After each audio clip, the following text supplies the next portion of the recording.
Hello दोस्तों, तो कैसे हैं आप लोग। तो दोस्तों उम्मीद करता हूं कि आप सब बढ़िया होंगे और आप अपनी तैयारी को एकदम बेहतरीन तरीके से कर रहे होंगे। तो साथियों, आज के इस वीडियो में जो है पिछले ही वीडियो की तरह जो है आज जो है साइंस का जो है सब्जेक्टिव क्वेश्चन करने वाले हैं, जो साथियों आपके बिहार पुलिस आगामी एग्जाम के दृष्टि से काफ़ी ही महत्वपूर्ण सभी क्वेश्चन है। तो साथियों, आप सभी को बता दूं कि इससे पहले जो है मैंने साइंस का 40 क्वेश्चन का प्रैक्टिस किए थे। जो इसका थ्योरी पार्ट इससे पहले वाले जो थ्योरी किए थे उसका हम कर चुके हैं। अगर आप ये वाला वीडियो नहीं देखे हैं तो आपको इसी वीडियो के डिस्क्रिप्शन में लिंक मिलेगा, वहां से आप लोग उस वीडियो को जरूर देख लेना। तो चलिए आज के इस वीडियो में जो है यहाँ से हम शुरू करते हैं और नेक्स्ट जो है इसका जो थ्योरी आज थ्योरी देखेंगे और अगले वीडियो जो होगा उसमें हम इसके बारे में जो ऑब्जेक्टिव क्वेश्चन बनेंगे उन सभी क्वेश्चन को इस वीडियो में करने वाले हैं। तो चलिए वीडियो को शुरुआत करते हैं। तो आज जो है गोल्जी का टॉपिक है, तो ये यानी कि इससे सभी संबंधित जो कोशिका से आज कोशिकांग के बारे में जैसे राइबोसोम है, लवक है, इन सभी के बारे में जो है फुल डिटेल के साथ मैंने यहाँ पे आप लोग को बताने वाला हूं। तो चलिए वीडियो को शुरुआत करते हैं।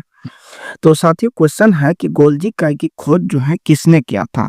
तो गोल्जी काय की खोज जो है केमियो गोल्जी के द्वारा किया गया है। किसने? केमियो गोल्जी ने इसकी खोज किया है। क्वेश्चन पूछेगा कि गोल्जी काय की क्रियात्मक इकाई को क्या कहते हैं। काफी मोस्ट इंपोर्टेंट है। तो गोल्जी काय की जो क्रियात्मक इकाई है इसे हम सिस्टर्नी के नाम से जानते हैं। किस नाम से? सिस्टर्नी के नाम से। क्वेश्चन है कि कोशिका का ट्रैफिक पुलिस या यातायात प्रबंधक कहलाता है। तो ये कौन है? तो कोशिका का जो यातायात प्रबंधक है साथियों ये गोल्जी का है। अगला है कि गोल्जी का मुख्य कार्य क्या है। तो इसका मुख्य कार्य है परिवहन करना। क्या करना? परिवहन करना या श्रवण करना। तो आप लोग इसको ध्यान रखेंगे। अगला है कि जो कार्बोहाइड्रेट का संश्लेषण कहाँ होता है। कोशिका के अंदर जो कार्बोहाइड्रेट है साथियों इसका संश्लेषण गोल्जी काय में होता है। तो उम्मीद करता हूं कि ये सभी पॉइंट्स आप लोग अच्छी तरीके से समझ चुके होंगे। तो साथियों बढ़ते हैं। अगला जो है वो है लाइसोसोम। तो लाइसोसोम से यहाँ पे हम देखते हैं जैसे कि लाइसोसोम की खोज किसने किया है। तो इसका खोज डी डुबे के द्वारा किया गया है। अगर डेट नहीं भी याद है लेकिन आपको ध्यान रखना है कि खोज जो है डी डुबे ने किया है। क्वेश्चन है कि लाइसोसोम एक प्रकार का होता है। तो लाइसोसोम क्या है? तो साथियों ऑप्शन में देगा प्रोटीन, वसा, एंजाइम्स। तो इस तरह से देगा। तो जो लाइसोसोम है एक प्रकार का एंजाइम है। क्वेश्चन है कि लाइसोसोम का मुख्य कार्य क्या होता है। तो इसका कार्य होता है कि बाह्य पदार्थों का भक्षण करना एवं पाचन करना। तो जो बाह्य जो पदार्थ है इसका पाचन और भक्षण करना लाइसोसोम का प्रमुख कार्य है। कोशिका की आत्मघाती की थैली या आत्महत्या की थैली किसे कहा जाता है। तो लाइसोसोम को कहा जाता है। कोशिका का एटम बम भी किसे कहा जाता है। तो साथियों लाइसोसोम को कहा जाता है। तो आप लोग इसका स्क्रीनशॉट ले सकते हैं, अन्यथा इसका पीडीएफ जो है आपको इसी वीडियो की डिस्क्रिप्शन में लिंक मिलेगा, वहां से आप लोग इसका पीडीएफ डाउनलोड कर सकते हैं।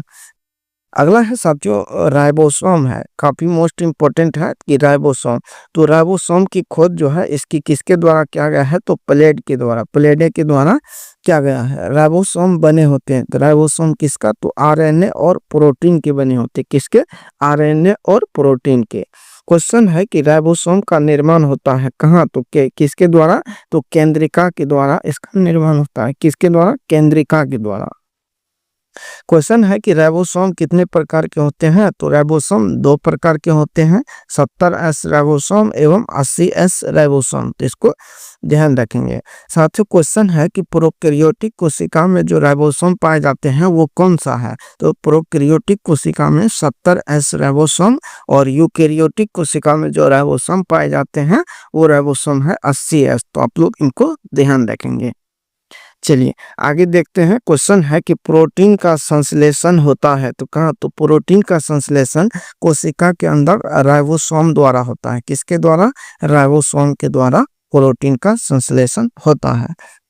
अगला है कि प्रोटीन की फैक्ट्री कहलाता है। तो प्रोटीन की फैक्ट्री जो है राइबोसोम को कहते हैं। किसको? राइबोसोम को। तो आप लोग इसको ध्यान रखेंगे, काफी मोस्ट इंपोर्टेंट है, एग्जाम में कई बार पूछा गया है।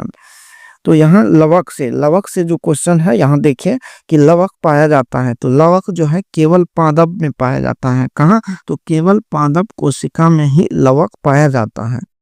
अगला है कि लवक 3 प्रकार के होते हैं। अवर्णी लवक है जिसे ल्यूकोप्लास्ट कहते हैं, वर्णी लवक जिसे क्रोमोप्लास्ट कहते हैं, और हरित लवक यानी कि क्लोरोप्लास्ट कहते हैं। तो इन सभी के बारे में यहाँ हम देखने वाले हैं। तो जैसे अगर पूछेगा कि अवर्णी लवक मुख्यतः कहाँ पाए जाते हैं, तो अवर्णी लवक जो है पौधों की जड़ की कोशिका में। आप लोग अगर पौधे को उखाड़े होंगे तो नीचे में देखे होंगे कि जो यानी कि उजला उजला कलर का रहता है, तो वो क्या है, तो एक अवर्णी लवक के कारण ही वो उजला रहता है, तो सफेदी कलर का, तो आप लोग वो देखे होंगे। अगला है कि फूलों एवं बीजों को आकर्षक रंग प्रदान कौन करता है, तो क्रोमोप्लास्ट या वर्णी लवक के कारण ही जो है फूल और बीजों का अलग अलग रंग होता है।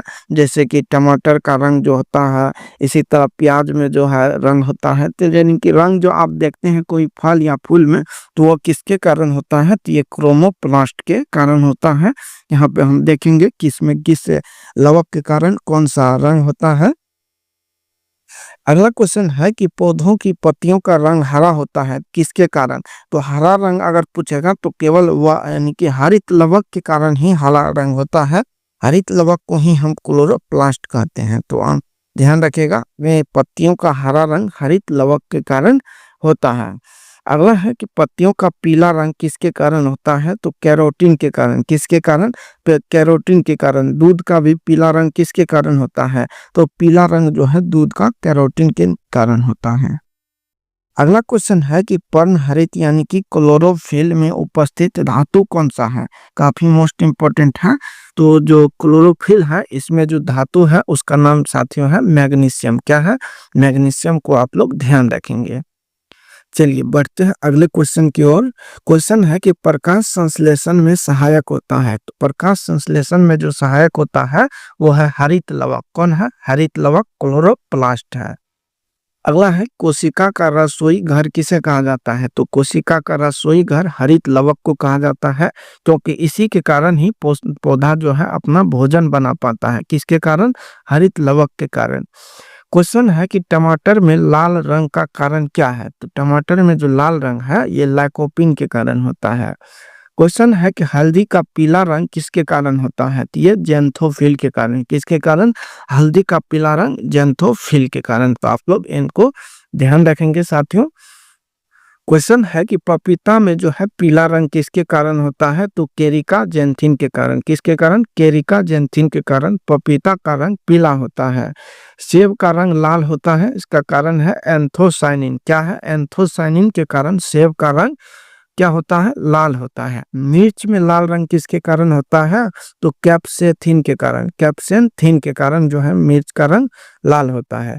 क्वेश्चन है कि गाजर में कौन सा वर्णक होता है, तो कैरोटीन के कारण गाजर का रंग कैसा होता है? पीला होता है। कैसा? गाजर का रंग पीला होता है, ध्यान रखेंगे। अगला क्वेश्चन है केंद्रक, राजधानी और तारक का। तो इनसे जो क्वेश्चन है जैसे कि केंद्रक की खोज, तो केंद्रक की खोज जो है रॉबर्ट ब्राउन के द्वारा 1831 ईस्वी में किया गया था। क्वेश्चन पूछेगा कि कोशिका का प्रबंधक या मैनेजर का कार्य कौन करता है, यह केंद्रक करता है। क्वेश्चन है कि कोशिका का दिमाग किसे कहा जाता है, तो साथियों ये केंद्रक को कोशिका का दिमाग कहा जाता है। क्वेश्चन है कि केंद्रक का मुख्य भाग होता है, तो केंद्रक का जो मुख्य भाग है कैरोटीन है, जिसके कारण कोशिका में जो है डीएनए और प्रोटीन का निर्माण होता है। अगला क्वेश्चन देखिए, कहता है कि क्रोमेटिन बना होता है, तो क्रोमेटिन प्रोटीन और हिस्टोन प्रोटीन और डीएनए यानी कि प्रोटीन, हिस्टोन प्रोटीन और डीएनए का जो है ये क्रोमेटिन बना होता है। तो इसको ध्यान रखेंगे। क्वेश्चन पूछेगा कि निम्नलिखित में से क्रोमेटिन नहीं बना है, तो किसका, तो प्रोटीन का भी बना है, हिस्टोन का भी बना है और डीएनए का। तो आपको ऑप्शन में आरएनए दे सकता है। इस तरह से आप लोग ध्यान रखेंगे। अगला क्वेश्चन है कि कोशिका का निर्जीव रचना है, तो कोशिका का जो निर्जीव रचना है वो है रसधानी, जिसे वैक्यूल्स कहते हैं। तो आप लोग इसको ध्यान रखेंगे। क्वेश्चन है कि रसधानी में पाया जाता है, तो रसधानी किस में, तो ये पादप कोशिका में पाया जाता है। किस में, पादप कोशिका में। लेकिन जंतु कोशिका में भी पाया जाता है। जंतु कोशिका में छोटा होता है और पादप कोशिका में जो वैक्यूल्स रहता है साथियों वो बड़ा होता है, तो इसको ध्यान रखेंगे। अगला है तारक का, जिसे सेंट्रोसोम कहते हैं, या इसकी खोज किसने किया है, तो ये बॉबरी के द्वारा किया गया है। और तारक का जो है साथियों केवल जंतु कोशिका में पाया जाता है। किसमें, केवल जंतु कोशिका में तारक का पाया जाता है, तो इसको आप लोग ध्यान रखेंगे।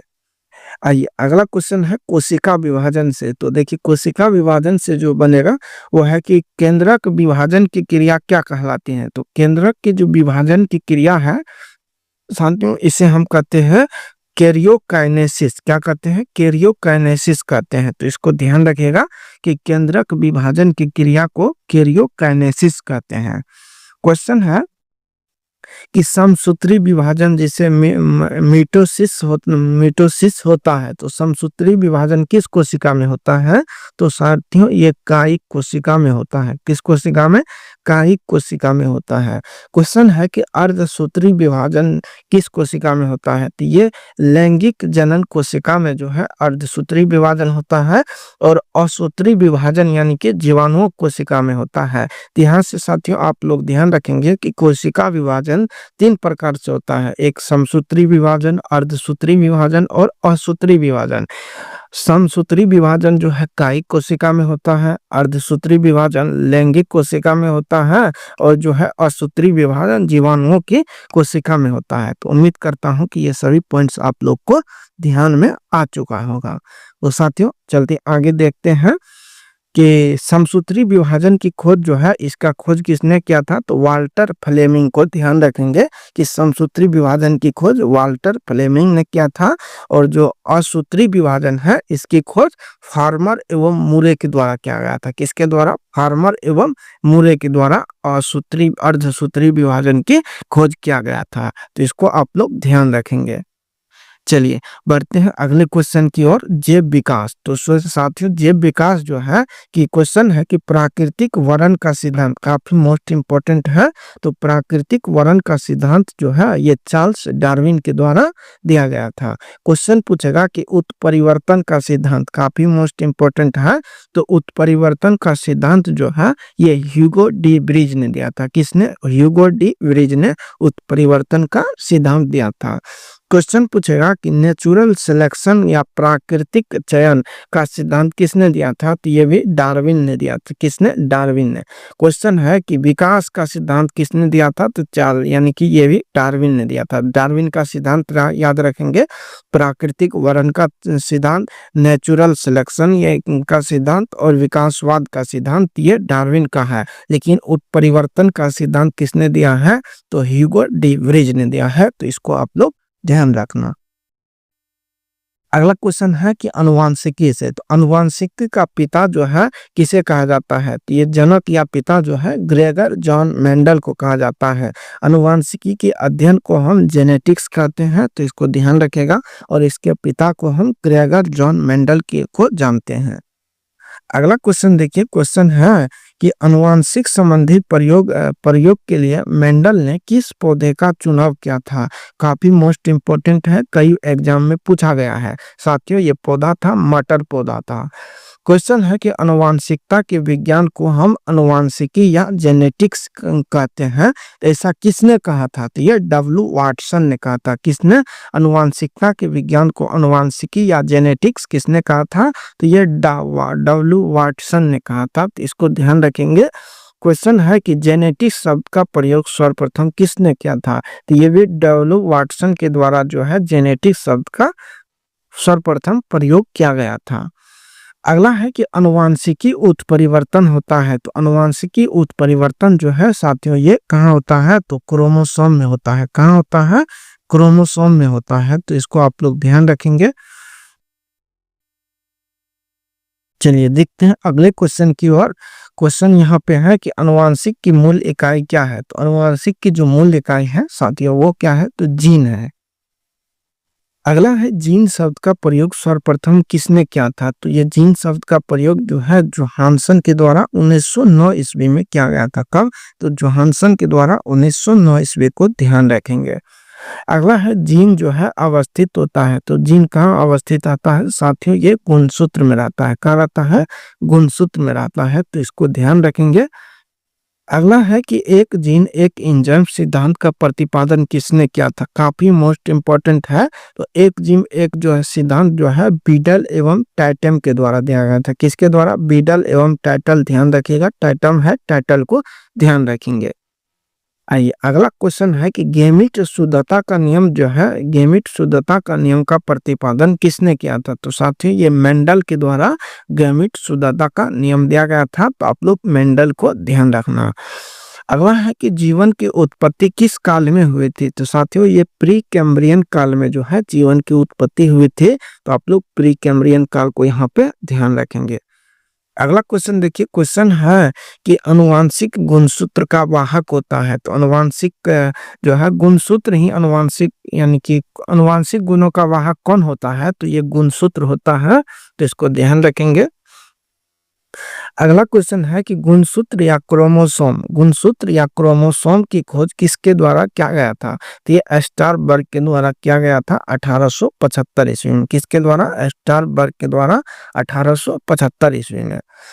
अगला है क्रोमोसोम या गुणसूत्र शब्द का नामकरण सर्वप्रथम किसने किया था? नामकरण गुणसूत्र का वाल्डेयर ने किया था। अगला है गुणसूत्र का निर्माण होता है। तो क्रोमेटिन नामक पदार्थ से जो है गुणसूत्र का निर्माण होता है। किस पदार्थ से गुणसूत्र का निर्माण होता है? क्रोमेटिन से। अगला है कि मनुष्य तथा जंतुओं में लिंग निर्धारण होता है। तो किसके द्वारा? तो साथियों ये गुणसूत्र के द्वारा होता है। किसके द्वारा? गुणसूत्र के द्वारा लिंग निर्धारण होता है। आइए अगला क्वेश्चन है कि मनुष्य में गुणसूत्र की संख्या होती है। तो ये कितनी होती है? 46 होती हैं या 23 जोड़ी होती हैं। अगला है लिंग गुणसूत्र कहलाता है। तो ये 23वां जोड़ा जो है ये लिंग गुणसूत्र कहलाता है। अगला है पुरुष व स्त्री जीन संघटक होता है। तो एक्स वाई एक्स एक्स होता है, तो इसको आप लोग ध्यान रखेंगे। अगला है पुरुष में 23वां जोड़ा गुणसूत्र होता है। तो ये एक्स वाई होता है, और महिला में जो 23वां जोड़ा है वो एक्स एक्स है, तो इसको आप लोग ध्यान रखेंगे। अगला है मानव में बच्चों के लिंग निर्धारण होता है। ये पिता के गुणसूत्र के द्वारा होता है, तो इसको आप लोग ध्यान रखना।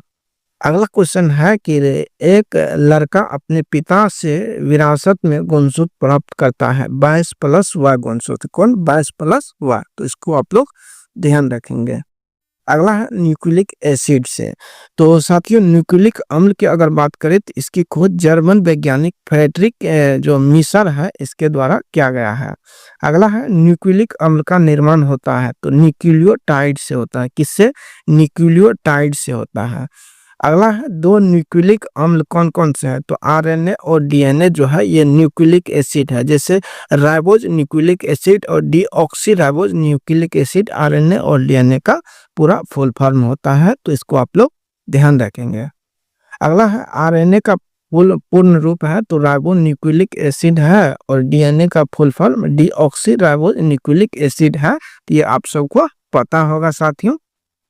अगला देखिए क्वेश्चन है कि डीएनए का डबल हेलिक्स मॉडल किसने दिया था? तो वाटसन एवं क्रिक के द्वारा दिया गया था। किसके द्वारा? वाटसन एवं क्रिक के द्वारा। क्वेश्चन है कि वाटसन और क्रिक को नोबेल पुरस्कार इसके लिए कब मिला था? तो 1962 ईस्वी में। कब? 1962 में। क्वेश्चन है कि डीएनए संश्लेषण का प्रतिपादन किसने किया था? तो काफी मोस्ट इंपॉर्टेंट है, ध्यान रखेंगे। डीएनए संश्लेषण का जो प्रतिपादन है ये कॉर्नबर्ग के द्वारा किया गया था। किसके द्वारा? कॉर्नबर्ग के द्वारा। अगला है डीएनए क्या है? तो डीएनए एक प्रकार का अनुवांशिक पदार्थ है। क्या है साथियों? अनुवांशिक पदार्थ है।